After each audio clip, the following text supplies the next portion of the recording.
Selamat pagi dan salam sejahtera bagi kita semua. Kembali kita berjumpa di pagi hari ini dan mari kita merenungkan firman Tuhan. Marilah berdoa.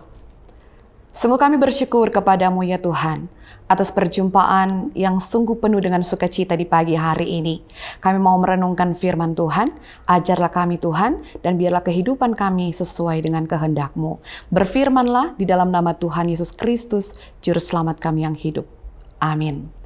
Saudara-saudaraku, mari kita membaca Alkitab yang terdapat di dalam Matius pasal yang ke-26, ayat yang ke-6 dan ayat yang ke-7. Sekali lagi Matius pasal 26, ayat yang ke-6 dan ayat yang ke-7 yang berbunyi begini. Ketika Yesus berada di Betania, di rumah Simon, penderita sakit kulit yang menajiskan, datanglah seorang perempuan kepadanya membawa sebuah buli-buli pualam berisi minyak wangi yang mahal. Minyak itu dicurahkannya ke atas kepala Yesus yang sedang duduk makan. Saudara-saudaraku yang terkasih di dalam Tuhan, tersebutlah suatu tempat yaitu di Betania. Betania artinya rumah penyambutan. Ada apa dengan Betania? Saudara-saudara, kalau kita membaca Alkitab dan jeli mengingat bahwa di Betania kita mengingat nama-nama seperti Maria, Marta, dan Lazarus. Kita juga mengingat bahwa di Betania Yesus menangis ketika Lazarus meninggal. Dan ini menunjukkan betapa pedihnya hati Yesus ketika Lazarus meninggal pada waktu itu. Ini mau mengarahkan kita bahwa hubungan Yesus dengan Maria, Marta, dan Lazarus sangatlah dekat. Saudara-saudaraku yang terkasih di dalam Tuhan, dalam pembacaan kita ini, mari kita merenungkan apa yang terjadi. Apa yang terjadi di Betania? Dikatakan di dalam ayat yang ke-6, di rumah Simon si kusta.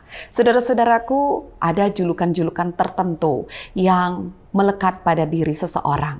Tersebutlah seseorang yang mendapatkan julukan si bule, yaitu bulat dan lebar karena badannya atau tubuhnya mempunyai bobot yang sangat-sangat berat. Tapi juga ada yang mendapatkan julukan si kutilang, yaitu kurus, tinggi, dan langsing.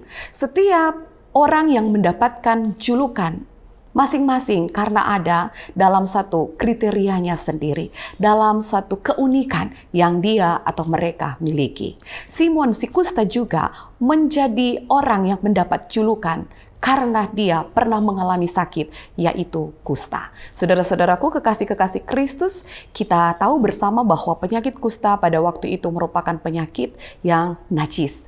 Kita tahu bersama bahwa orang-orang yang mengalami sakit kusta, saudara-saudara, diperhadapkan pada dua penderitaan, yaitu secara fisik tetapi juga secara batinia. Ketika secara fisik mereka harus menderita, tetapi juga dari segi mentalitas mereka pun diuji karena mereka didiskriminasikan atau dijauhkan secara sengaja oleh masyarakat, oleh orang-orang banyak pada waktu itu.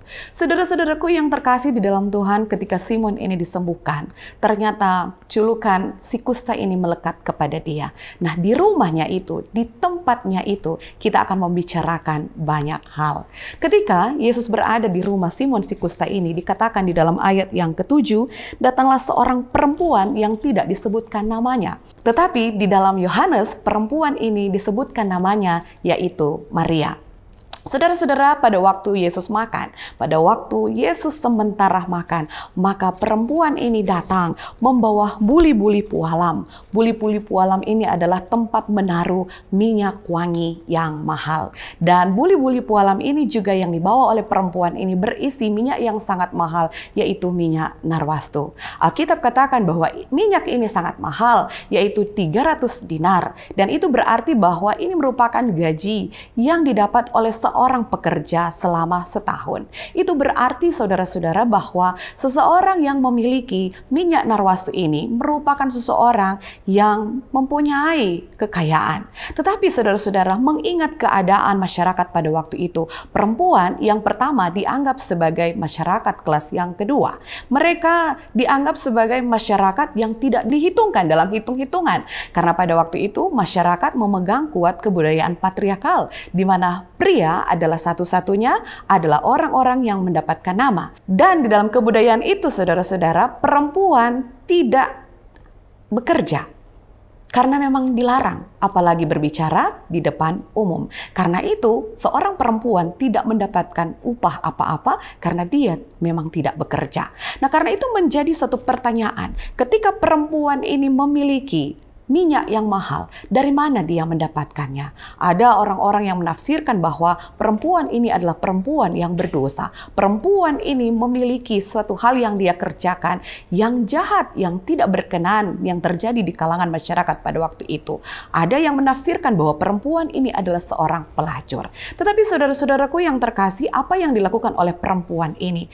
Minyak yang sangat mahal dicurahkannya di atas kepala Yesus. Saudara-saudara, apa yang terjadi, apa yang dilakukan oleh perempuan ini merupakan suatu hal yang tidak bisa dipikirkan sebelumnya.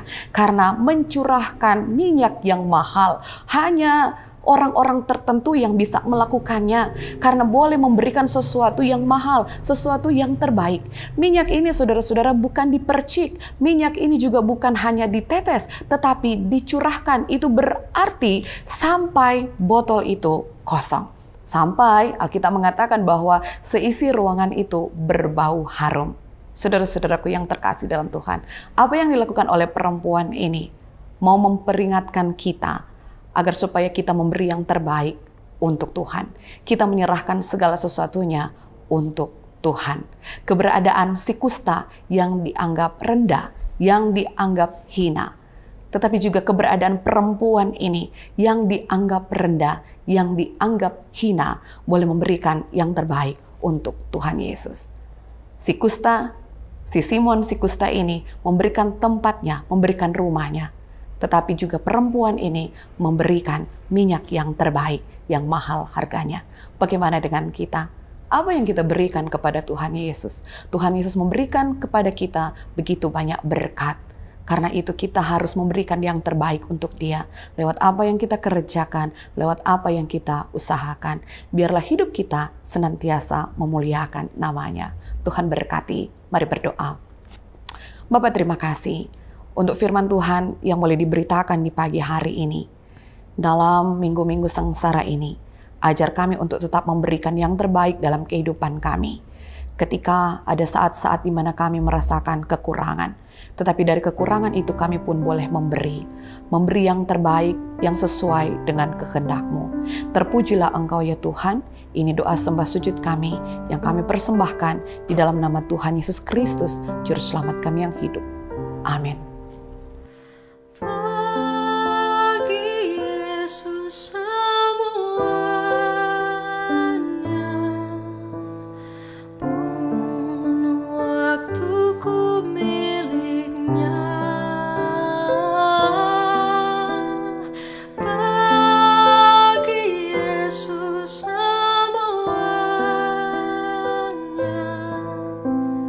pun waktuku miliknya.